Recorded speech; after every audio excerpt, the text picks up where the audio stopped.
سابق ایرانی صدر محمود احمدی نژاد نے 28 جون کو ایران میں ہونے والے صدارتی الیکشن میں حصہ لینے کا اعلان تو کر دیا ہے، لیکن دیکھنا یہ ہے کہ کیا انہیں ایک بار پھر ملک کی اسٹیبلشمنٹ انتخاب کے لیے نااہل تو قرار نہیں دے دے گی۔ یاد رہے کہ احمدی نژاد کے 2 مرتبہ صدر منتخب ہونے کے بعد تیسری مرتبہ صدارتی امیدواروں کی جانچ پڑتال کرنے والی شورا نگہبان نے اسٹیبلشمنٹ کے دباؤ کے نتیجے میں انہیں صدارتی انتخاب میں حصہ لینے کی اجازت نہیں دی تھی۔ سیاسی تجزیہ کار کہتے ہیں کہ اگر نژاد کو گارڈین کونسل کی طرف سے دوبارہ نااہل قرار دیا جاتا ہے تو بھی وہ ایرانی سیاست کا حصہ تو لازمی رہیں گے۔ یاد رہے کہ احمدی نژاد سادہ زندگی گزارنے کی وجہ سے ایرانی عوام میں کافی مقبول رہے۔ دارالحکومت تہران کے میئر ہونے کے باوجود ایک چھوٹے سے فلیٹ پہ رہتے تھے اور میئر کی ساری رہائش گاہ استعمال نہیں کرتے تھے۔ وہ سرکاری گاڑی بھی استعمال نہیں کرتے تھے۔ نژاد کو تہران کے میئر بنے 2 سال بھی نہیں گزرے تھے کہ وہ صدارتی انتخابات میں بنیاد پرستوں کے امیدوار بن گئے۔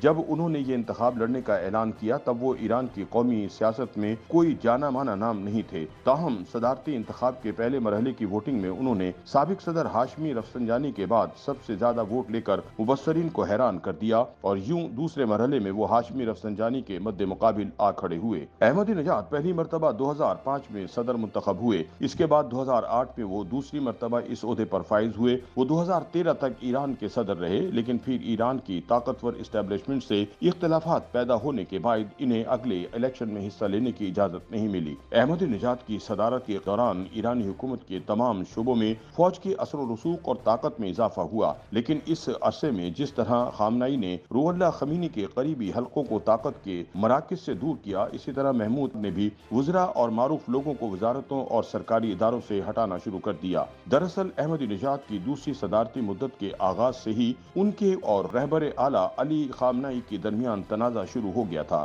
احمدی نژاد اپنی صدارت کے دوران اسلامی جمہوریہ ایران کے مغرب کے ساتھ جدوجہد کی علامتوں میں سے تب ایک بن گئے جب ایران کی جوہری اور میزائل ٹیکنالوجی کی ترقی متنازع بنی۔ اقوام متحدہ میں قرآن و حدیث کی آیات سے شروع اور ختم ہونے والی ان کی جذباتی اور مذہبی تقاریر کو دنیا بھر میں خصوصاً مسلمان ممالک میں پذیرائی ملی۔ اپنی تقاریر میں سابق صدر نے کئی بار ایران کے خلاف اقوام متحدہ کی سلامتی کونسل کی پابندیوں اور بیانات کا مذاق اڑایا اور کہا ایران میں لوگ کہتے ہیں کہ یہ پابندی کیا ہے۔ انہوں نے زور دے کر کہا کہ پابندیوں کا ایرانی عوام کی سیاست، معیشت اور زندگی پر کوئی اثر نہیں پڑے گا۔ 2013 میں صدارت سے سبکدوش ہونے کے بعد بھی محمود سیاست نہیں چھوڑ سکے۔ 2017 میں ایک ویڈیو پیغام میں ملک کی حالت کا ذکر کرتے ہوئے انہوں نے کہا تھا کہ معیشت تباہی کے دہانے پر ہے، پورے نظام پر عوام کا اعتماد صفر کے قریب ہے، عدم اعتماد اپنے عروج پر ہے، غربت پھیلی ہوئی ہے۔ اس صورتحال کا ذمہ دار کون ہے؟ ملک کے تمام حکام، تینوں طاقتیں، سب سے بڑھ کر جناب روحانی۔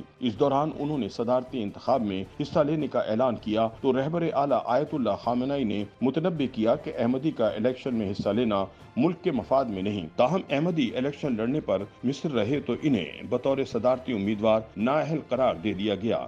YouTube پر گوگلی نیوز دیکھنے کے لیے youtube.com کی سرچ بار میں googly news T V type کریں۔ گوگلی نیوز کے پیج پر سرخ رنگ کے سبسکرپشن والے بٹن پر کلک کرنا نہ بھولیے۔ YouTube پیج پر اپلوڈ ہونے والی ویڈیوز سے باخبر رہنے کے لیے بیل آئیکن پر کلک کیجیے۔ آپ کو ہر نئی ویڈیو کے بارے میں نوٹیفیکیشن موصول ہو جائے گا۔